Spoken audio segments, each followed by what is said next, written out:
Pessoal, vamos ver agora, então, como é que nós associamos subespaços a matrizes. Vamos usar aqui, vamos chamar essa matriz aqui de A. Então, eu vou dizer o seguinte, eu quero formar um subespaço formado pelos vetores, né, que contenha as duas colunas de A. Vamos chamar esse espaço de espaço-coluna. Então, eu quero criar um subespaço que contenha vetores que são as colunas de A, coluna 1 e coluna 2. Eu pergunto, em que espaço estão essas colunas? Nós temos dois vetores, né? Vamos chamar aqui de V1 e aqui de V2. Mas o espaço em que elas estão é R3. Tem dois vetores, mas o espaço é R3, porque os vetores têm três componentes. Então nós temos dois vetores pertencentes a R3.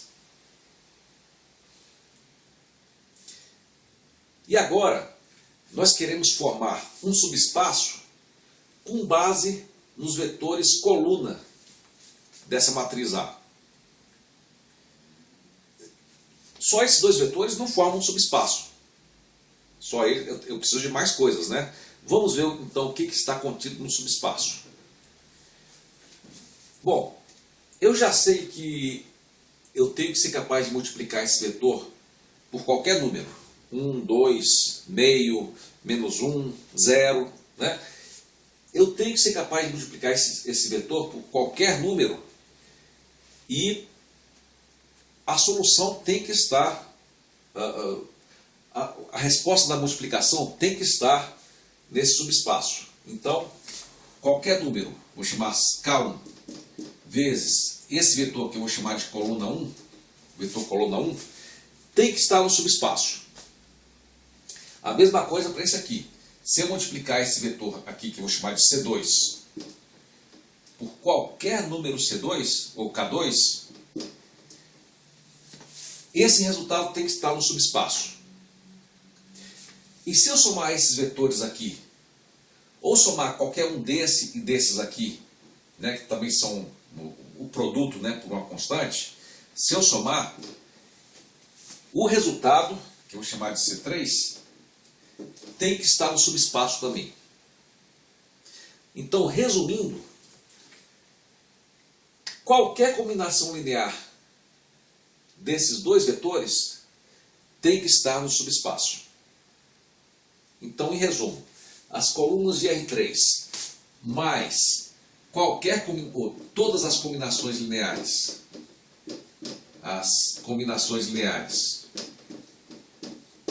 deles formam um subespaço de R3. E o nome desse subespaço é espaço-coluna. Vou chamar de C de A. Ok? Então, para formar o espaço-coluna, eu pego a matriz e tiro as colunas. E olho essas colunas como se fossem vetores. E aí eu formo o espaço-coluna dessa matriz, tomando todas as possíveis combinações lineares dessas colunas. Combinação linear eu chamo, multiplico isso por uma coisa, mais isso multiplicado por uma coisa. E todas essas coisas possíveis, todas essas combinações possíveis, formam o espaço-coluna da matriz A. Então, pessoal, a ideia central é que eu tenho que ser capaz de pegar todas as combinações lineares desse vetor. E se a gente quisesse plotar geometricamente, fazer uma representação geométrica desses vetores e de suas combinações lineares? Vamos plotar aqui no eixo x, y, yz. Desses vetores aqui, seria o vetor 1, 2, 3 e o vetor 3, 3, 1. Né? O 1, 2, 3, estaria por aqui. 1, 2, 3, né?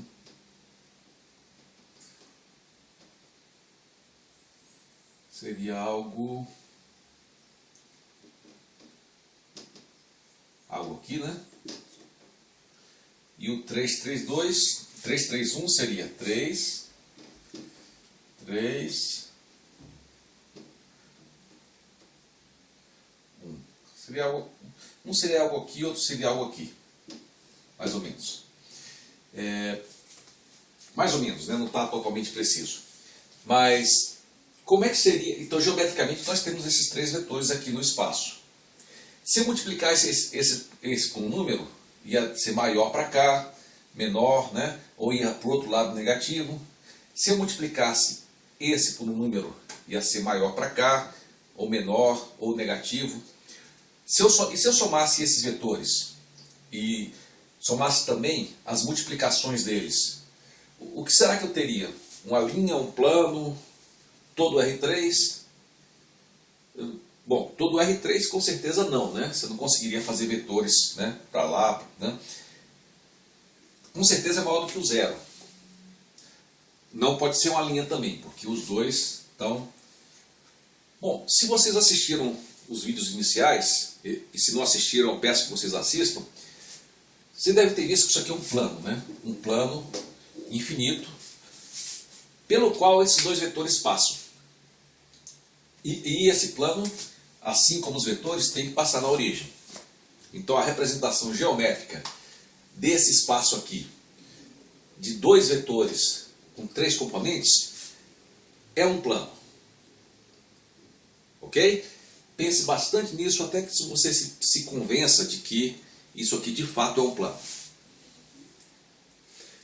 Então, pessoal, essa é uma representação bem interessante, né?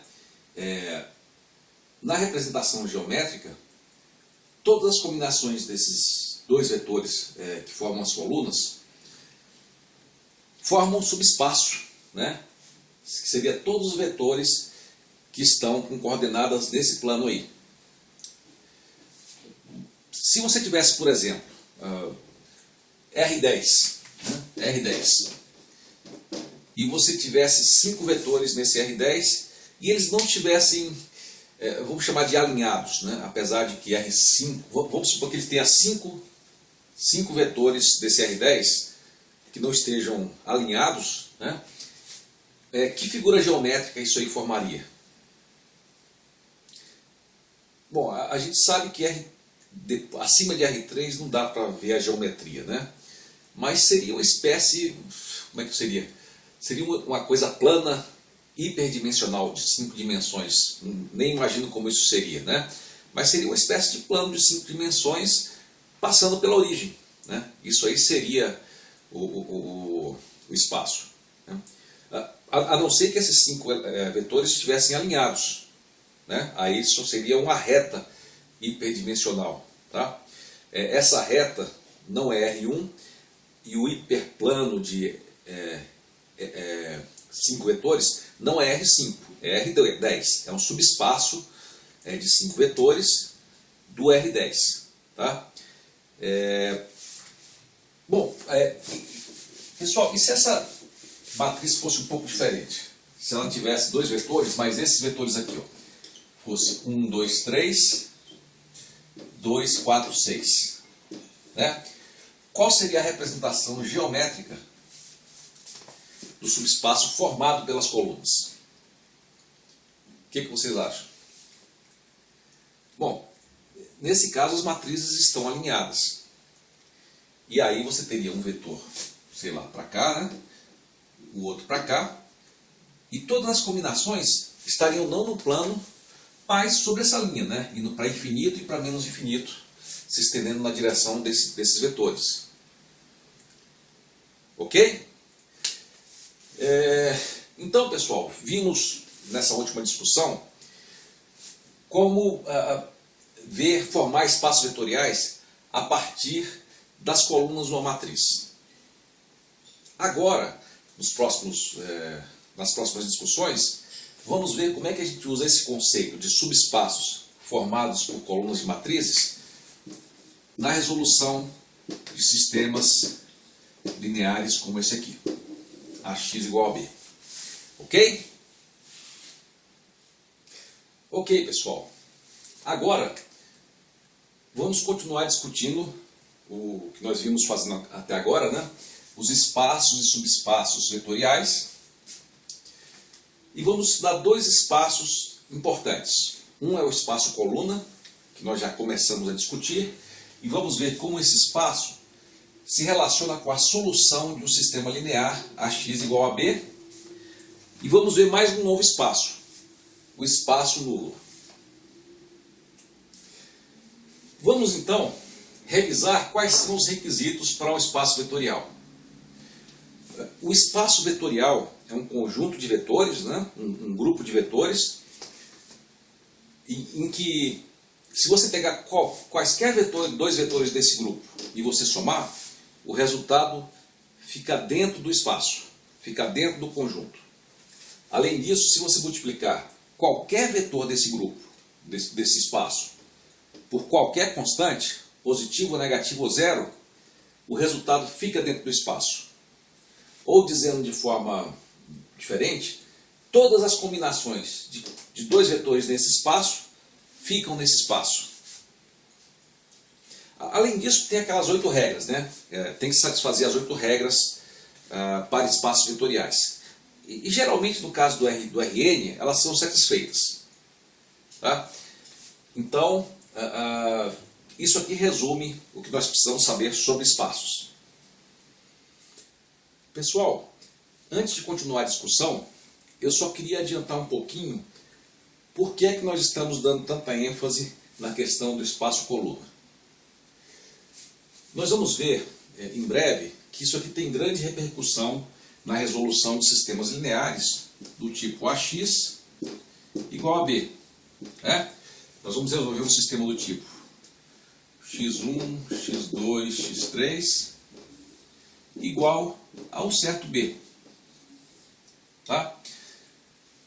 E nós vimos que essas colunas, essa equação aqui, você pode reescrever da seguinte forma, como uma combinação de colunas.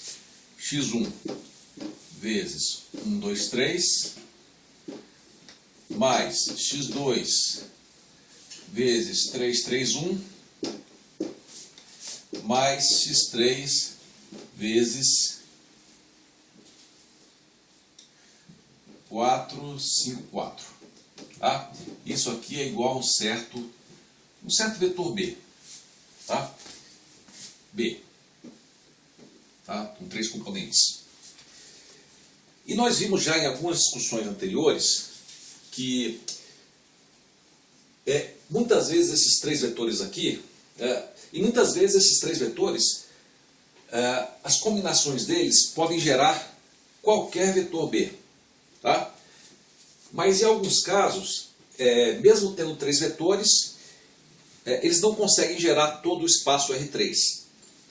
E nesse caso nós vamos ver que não existe solução sempre para qualquer que seja o vetor B.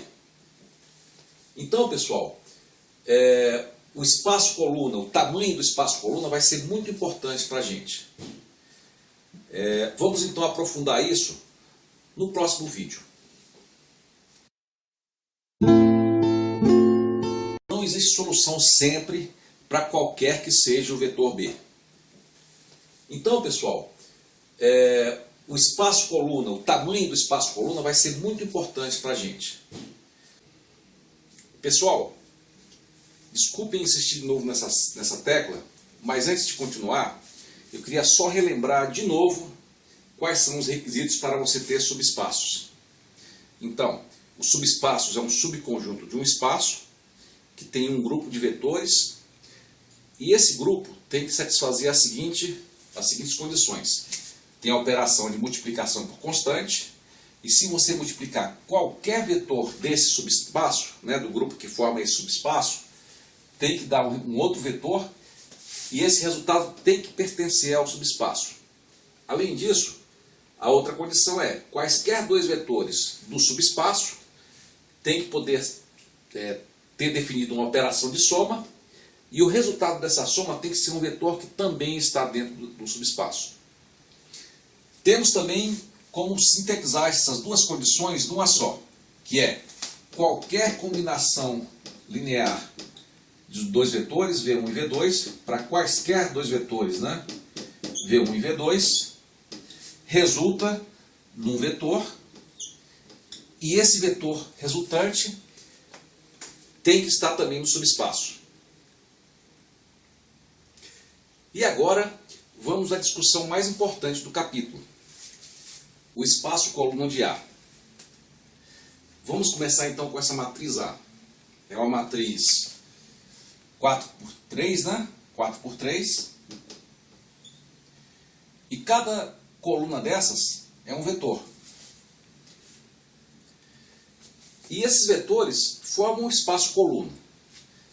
Se vocês devem se lembrar, o espaço coluna é esses vetores, mais todas as suas combinações lineares possíveis. E eu queria perguntar para vocês, esse espaço coluna é um subespaço de qual Rn? De qual dimensão? É o subespaço de R3, R2, R4? O que é que vocês acham? A dimensão, pessoal, é o número de componentes do vetor. Então, cada vetor tem 4 componentes. Então, o espaço coluna é um subespaço de R4. Porque cada vetor tem 4 componentes. Com o mesmo que nós representamos o espaço coluna de A, nós temos um nome para o espaço coluna de A. Vocês devem se lembrar que é C de A. E eu queria perguntar para vocês, o que é que nós temos nesse espaço, nesse subespaço? Com certeza temos esse vetor, temos esse vetor, temos esse vetor. E o que mais? Só 3 vetores não formam um subespaço. Bom, temos que ter todas as combinações lineares desse espaço. Uma constante vezes esse, mais uma constante vezes esse, mais uma constante vezes esse. Então, esse espaço deve conter todas as combinações lineares. Ok? Agora, pessoal, que eu sei que o espaço formado pelas colunas é um subespaço de R4, eu queria perguntar, qual é o tamanho desse subespaço? Será que ele enche o R4 inteiro? Qual será o tamanho? O que vocês acham? Enche o R4 inteiro? Não. Com 3 vetores você não pode encher o R4. Vocês devem lembrar que para encher o R4 você tem que ter 4 vetores. Vocês lembram, né? No R3, por exemplo, vocês precisam de 3 vetores não alinhados para encher. Nesse caso aqui, então, o subespaço formado pelas colunas é menor do que R4. Mas quão menor? Será que isso aqui forma um espaço, digamos, do tamanho de R3, por exemplo? Quão menor que R4? Será que é um espaço do tamanho do espaço R2 ou do R3? O que é que vocês acham? Pessoal, antes de responder qual é o tamanho do subespaço, do espaço colunas, vamos fazer uma discussão antes, que eu acho que vai facilitar um pouco o entendimento. Vamos discutir a razão pela qual a gente usa o espaço coluna. Geralmente a gente usa isso quando a gente quer resolver equações lineares. Por exemplo, A, essa matriz A, vezes o vetor x é igual a B. E eu queria responder uma pergunta. E a pergunta que eu queria fazer para vocês é essa aqui. AX igual a B, esse sistema AX igual a B, tem uma solução para cada B? Para qualquer B que tem aqui, eu tenho uma solução? O que é que vocês acham? Eu também vou perguntar daqui a pouco para quais soluções, né? Quais são essas soluções, para quais B, se isso aqui não for verdade, para quais soluções então de B esse sistema tem solução? Tem solução. Então, o que é que vocês acham? Esse sistema tem solução para qualquer B? Não, não tem. Bom, pessoal, nós temos, nesse caso aqui, quantas equações? 4 equações e 3 incógnitas. Só aí já dá para saber que não tem. Mas tem outra razão também. Tem outro ponto aqui que eu acho importante trazer para vocês. Pessoal, para aprofundar a discussão, eu reescrevi aqui a equação de uma forma mais clara. Então, nós temos aqui a matriz A vezes o vetor x. O x, como a matriz A tem 3 linhas, para ser compatível, né, tem que ser x1, x2, x3. E isso tudo é igual a B1, B2, B3, B4. Só para lembrar o significado disso, isso aqui é igual a x1 vezes esse vetor, está aqui, mais x2 vezes esse vetor, está aqui, mais x3 vezes esse vetor, está aqui, igual a esse B aqui. B1, B2, B3, B4. E eu tinha perguntado agora há pouco para vocês se as soluções, para quais B, se o B tinha sempre solução, né? Se esse sistema tinha solução para qualquer que seja o lado B. E a resposta foi que não. Bom, uma das respostas é uma coisa que todo mundo já sabe, né? Se você tiver 4 equações e 3 incógnitas, então você não consegue resolver para qualquer B. Mas tem outra explicação relacionada com o que nós dissemos agora há pouco. Essas colunas aqui não enchem todo o espaço R4. Com 3 vetores, nós sabemos que você não consegue encher o R4.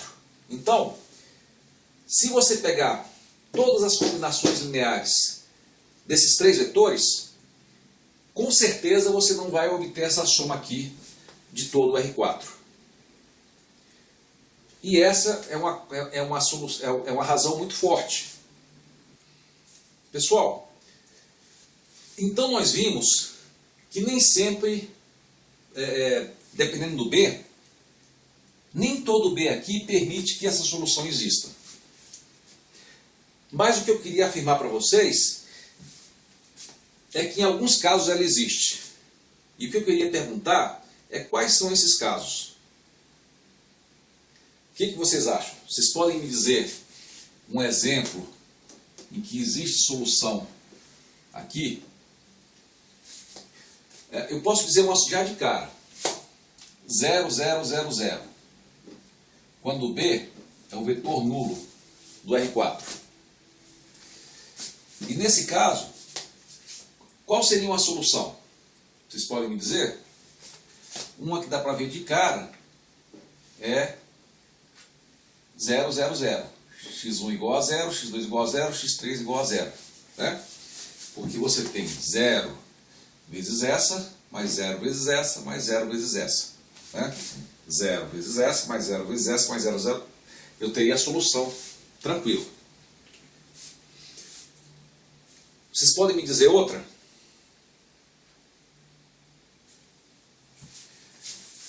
Vamos ver aqui. 1, 2, 3, 4. Vamos ver por quê. Será que consigo uma combinação de x1, x2, x3 que leva a essa solução? Qual seria? Que tal? 1, 0, 0. 1, vezes essa coluna, mais 0 vezes essa coluna, mais 0 vezes essa coluna. Ok? Dá isso aqui, essa própria coluna aqui. Né? 1 vezes essa, mais 0 vezes essa, mais 0 vezes essa.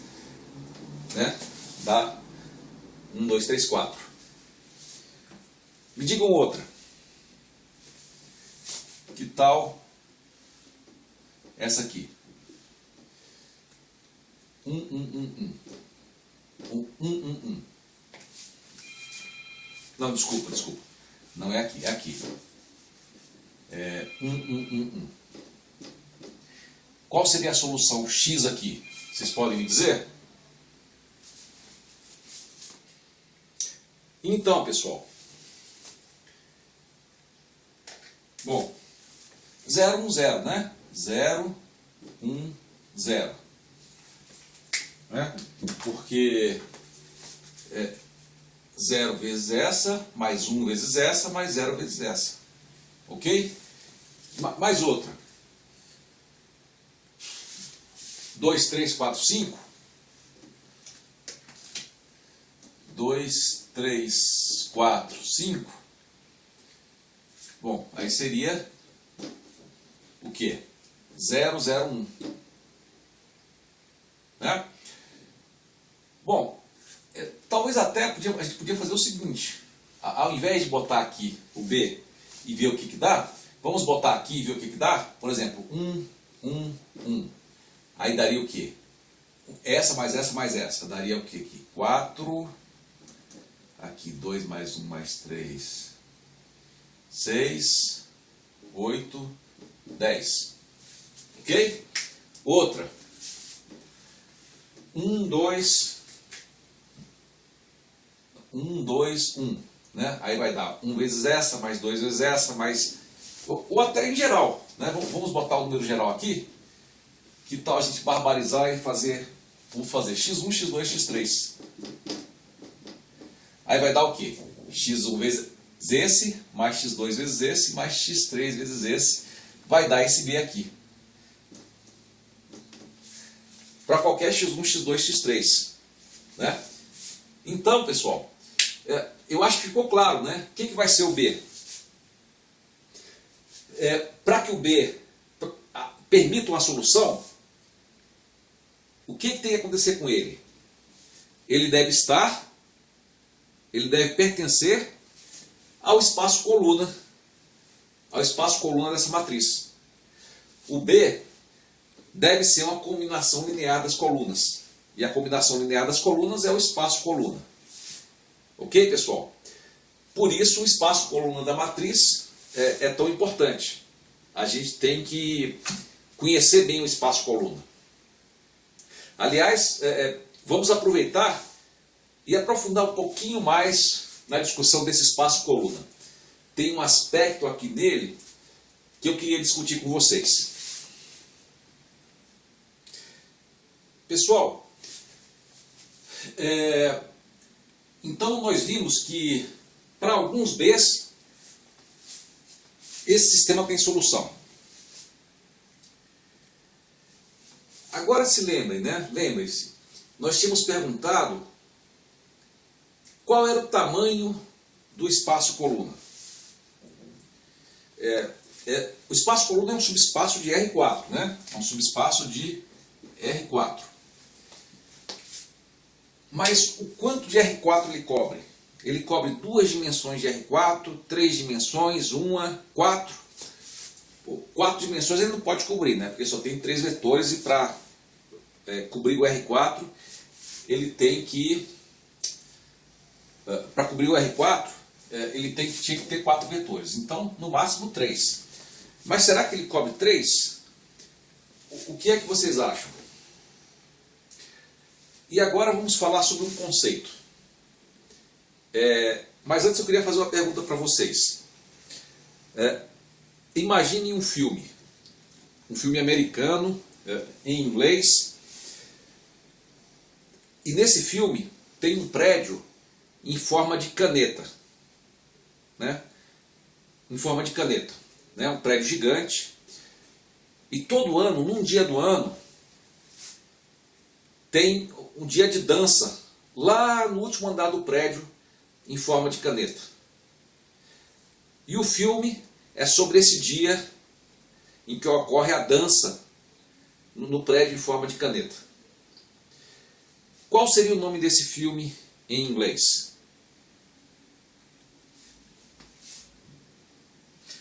Seria isso. Independence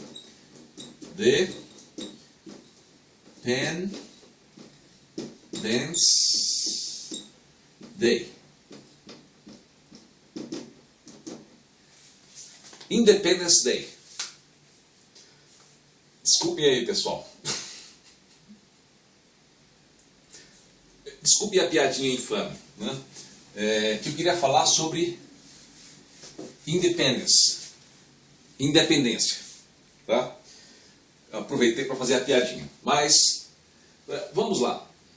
Olha só, nós temos aqui os vetores possíveis são esse vetor, mais esse, formam todos os vetores B possíveis. Mas eu pergunto, será que cada um desses vetores adiciona uma informação nova? Adiciona uma dimensão nova na informação? O que é que vocês acham? Se eu tirar um desses aqui, os três formam um espaço, né? Todas as combinações lineares deles formam um espaço. Mas se eu tirar algum deles, será que eu formo o mesmo espaço? Ou será que eu perco alguma coisa? Bom, você já deve ter percebido, né? Eu posso tirar um. Eu posso tirar esse aqui, né? Vocês devem ter visto que essa coluna aqui é a soma dessas duas. Então, se eu tirar esse aqui, eu ainda consigo gerar o mesmo número. Basta eu tirar aqui e pegar esse número aqui dividido por 2, que era o original, e botar metade aqui e metade aqui, né? Eu vou conseguir gerar qualquer vetor que eu gere usando isso aqui, esses três, eu consigo gerar de outra forma, tirando essa matriz. E aí é um conceito que nós vamos ver mais tarde, de independence, né? Independência. É o seguinte, se essa coluna aqui não for independente dessas duas, tá? Se essa aqui não puder ser gerada por uma combinação dessas duas, ela é independente. Entretanto, se essa coluna aqui for uma combinação linear dessas duas, combinação linear é essa vezes uma constante mais essa vezes uma constante, se ela for, então ela pode ser jogada fora. Ok? Então, essa matriz aqui pode ser jogada fora, por quê? Porque a coluna 2 é igual à combinação linear das outras duas. K1, C1 mais K2, C... Desculpa, a coluna 3, né? A coluna 3, deixa eu melhorar aqui. A coluna 3, né, é igual K1, C1 mais K2, C2. Né? Mas deixa eu perguntar para vocês. E se eu jogasse fora essa aqui, a C1? Também eu teria independência? Eu poderia ficar só com essas duas e gerar o mesmo espaço? O que vocês acham?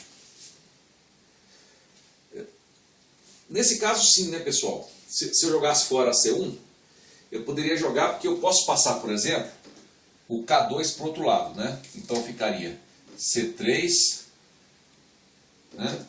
C3 mais K2, C2 igual a K1, C1. E aí eu passo o K1 para o outro lado. E aí o que eu vou ter? Eu tiro aqui isso aqui, né? Aqui eu fico 1 sobre K1 e aqui eu fico K2 sobre K1. Aí eu chamo isso aqui de um outro K, isso aqui de um outro K. E o C1 também é combinação linear desses dois aqui. Eu poderia ter jogado fora esse, né? Esse. Se eu pensar um pouco, eu vejo que eu também consigo jogar fora esse se eu quisesse. Tá? Mas a nossa convenção vai ser o seguinte, pessoal. Nós vamos primeiro pegar as colunas. Por exemplo, eu pego essa coluna aqui, que é a primeira. Eu vou chamar de coluna pivô. Aí eu pego a segunda coluna. Se essa segunda coluna não for independente da anterior, eu também chamo de coluna pivô. E assim que eu encontrar a primeira, que é dependente de uma ou mais das anteriores, ela não é mais coluna pivô. Tá? Então, nesse caso, eu vou ter essa terceira coluna vai ser a coluna dependente. E eu posso jogar ela fora. Então eu pergunto, qual seria a dimensão desse espaço coluna? O que é que vocês acham? A dimensão, pessoal, seria de um espaço de duas dimensões, né? Um espaço bidimensional. Né? Eu não posso dizer que é R2 porque tem 4 componentes, os vetores, né? Mas o termo certo seria um subespaço bidimensional do R4. Né? É um subespaço bidimensional do R4. É um bom nome para caracterizar o tamanho do espaço coluna. Ok?